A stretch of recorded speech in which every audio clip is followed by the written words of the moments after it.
When you take on a project, how do you plan it?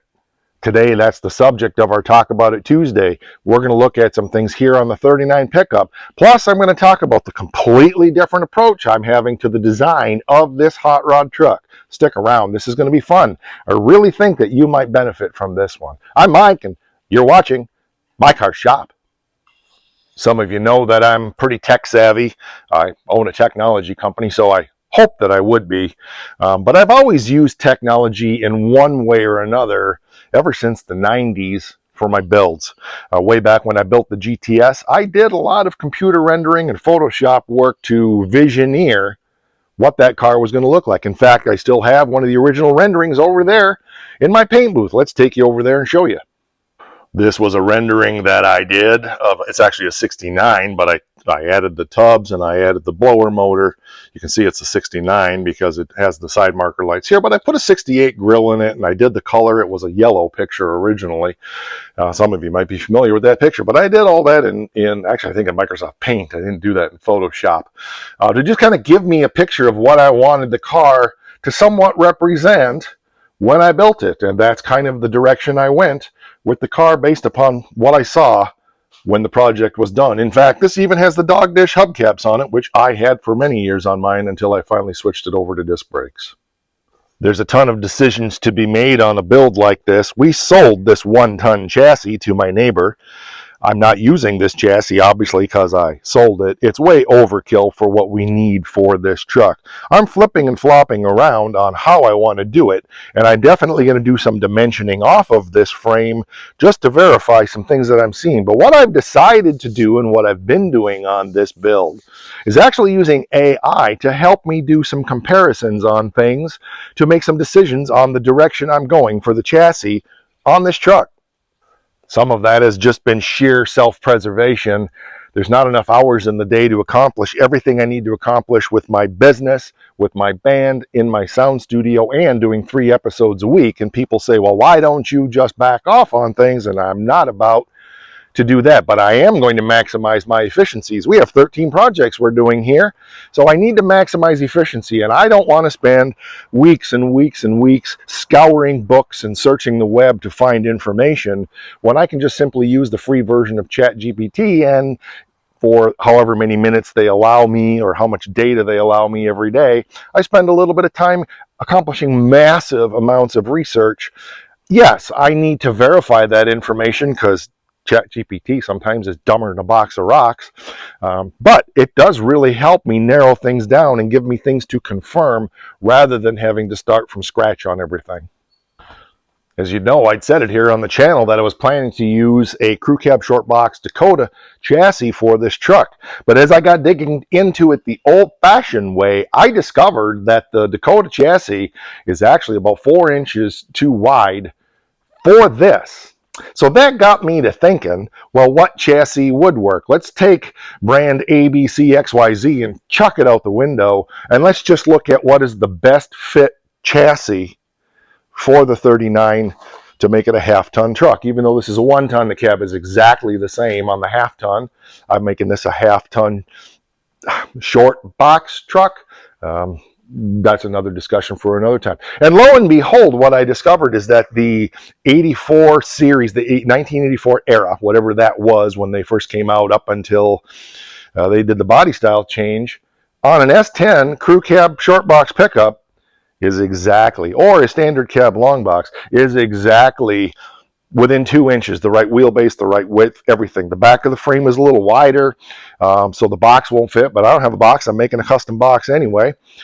And what I really liked about that idea, and it was actually my buddy Brad who asked the question, hey, are you going to S10 swap that? I hadn't even thought of it. So when I started searching on ChatGPT, when the S10 option came up, I was like, yes, that's what I'm doing. So here's the direction I'm going.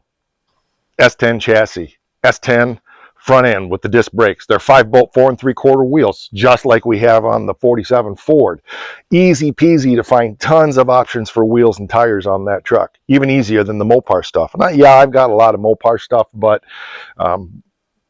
why not go that direction? The disc brakes are already there. It's got the 10-bolt rear end in it.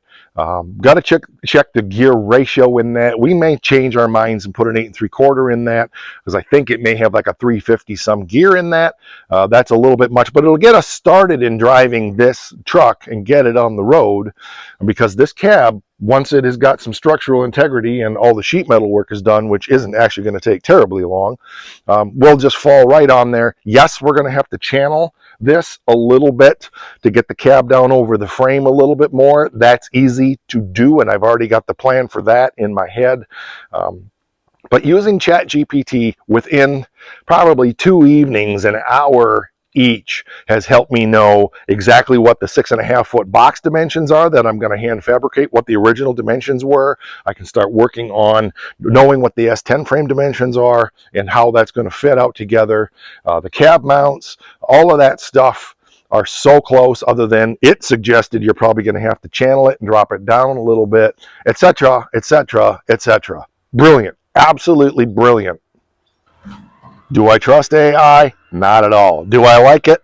Not at all. I don't. I can't begin to tell you how many issues I have with it, but it's still a tool that we can use for different ideas, and I think that is important. I mean, what is this AI stuff? It's pretty fun, I will say that. It's dumber than a box of rocks half the time. It's just a really, really aggressive search engine. That's all it is. It's the next generation of search engines in many ways, and it kind of talks back to you, and you can have a conversation with it. It's almost like you're talking to a real person sometimes. It's a little frightening. I like the idea of featuring that here on the channel, because I don't know if there's anybody else that's using AI to assist them in a build like this.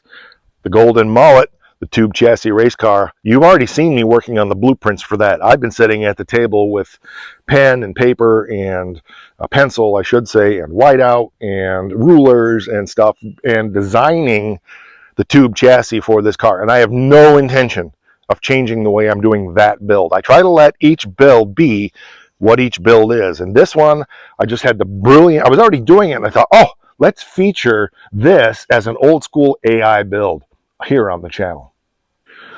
So we're going to get into that more as we go, and I'll share more details of how I'm doing that. But just to summarize, I plan to use, I have a low mileage 73 318 with a 904. It's complete, really, literally from fan to tail shaft, carburetors, I think, on it. Everything's there. It turned over the last time I looked at it. It's been sitting a while. That's the motor and transmission I'm intending to use. I thought about going small block Chevy. I even thought about going with a LS swap, but I don't have any of those motors. I have the 318, and while I don't have a problem putting a Chevy motor in a Ford, I kind of have a problem putting a Chevy motor in a Dodge, so I won't do that. I'm going to use the LA motor with a 904 that'll drop right easily into that S10 chassis. Then we'll get the cab on there. We'll use probably a lot of aftermarket gauges and stuff, but I intend to use all of the steering and everything that's on an S10. So we'll have a little job of work to do to get all of that to work and interface. But it should be pretty straightforward and very simple. And we're going to use AI every step of the way to guide us and lead us in the process of not so much doing what AI says to do the build, but letting AI guide us in how we how we research our information to be sure that the information is valid. It is saving a ton, I mean a ton of time. So this is going to be the truck that AI built. Well, it'll be the truck that I built. Actually, it'll probably be the truck that Becky built, but we're going to use AI as our build assistant. Now, I've got practical stuff on this I want to show you today. I've already got a plan. I just realized as I was strapping it down to the cart that this is too tall to come in the shop the way it currently is, so we've got to get it flipped down this way, which means we're going to have to do some fabrication work on this to get the cab to the point that we can turn it on the cart and get it down where it needs to be. The other thing is this cart you can lower, but I think if we get some structural work done here, we'll flip it and it should be able to go in and out of the shop easily. Here's the 440 for the Challenger, but down there is a complete 318 motor, transmission, everything's there. I think maybe we pulled the distributor to use on another project, but hopefully nothing got in the motor. I think I plugged the hole. Looks like I did. Yeah, there's a rag in it. So that's the motor we're going to use, which means I already told Chris next time he comes, this has got to be cleaned out. Even if I have to haul this crap outside right now, I need the space. There's that great big beam that we built here last fall that goes upstairs in the barn that the winch goes on. And then we can start hauling all of this stuff upstairs, including all of the extra motors and blocks. They'll all go upstairs. Our goal is to get this room cleaned out so that we have plenty of space for only the current projects we're working on. I got another 340 here. There's another 340 there. There's another 340 back in there as well. So yeah, we got just motors that we don't have any intention of using anytime soon. And I want all this stuff up in the warehouse on the south side. So in the meantime, it doesn't have to be a meantime. I'm going to get around the other side here and show you what I've discovered and what I plan to do and talk about hot rod philosophy. So you can see our cab mount. We have one intact right there, okay? That one you can tell where it was. That one would have been right here. And this one, of course, is all rotted off. In the interest of interest, well, first of all, I want to talk about this. The fact that if you look where this cab mount was, it ties right into that nice rail on the cab there. So that's perfect. Likewise, these tied right into here. On a hot rod build, we never know where we're going to end up putting our mounts. So you have to plan ahead.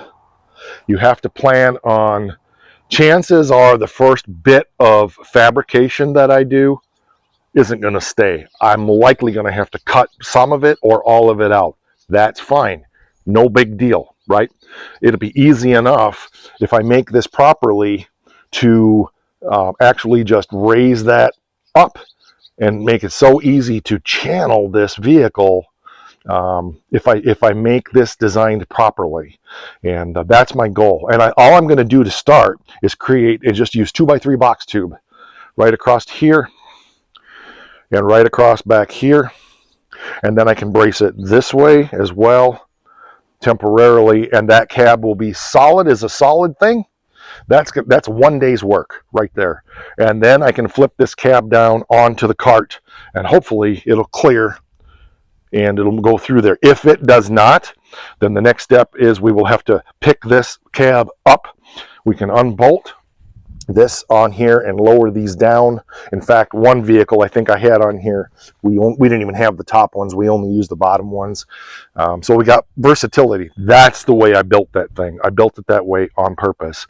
The other thing is I want the cab, no, this is the way it's got to be when it's flat. I was thinking about turning it this way while it's vertical, but like I said, I'm almost positive even if I took off everything on the firewall, I don't think it's going to fit through the door. So I'll plan on doing this fabrication work outside while the weather's nice. By then, hopefully the Challenger's off the rotisserie, and this will have a permanent home back in somewhere in the shop where we can work on it. I hope my excitement on this one is a little contagious, and I hope you'll consider looking at things a bit differently. I plan to share each step of how I'm using AI for this build. It's just using it as a research tool. Think of it as a fancy search engine that talks back.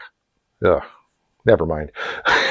Anyway, that's where we're at. I've got to pick up some box tube for that. I have some heavy wall box tube for the tube chassis on the Golden Mullet, but that's 3/16 wall, and I think I'm just going to pick up a stick of 1/8 wall. That's all I need for this, and we'll go from there. So yeah, that's going to do it for this one. I appreciate you being here. We will catch you on the next one. Like, share, subscribe. Also, we have channel memberships for as little as $5 a month. There's all kinds of behind the scenes stuff. I will probably share more details about the AI part of this build in the membership area.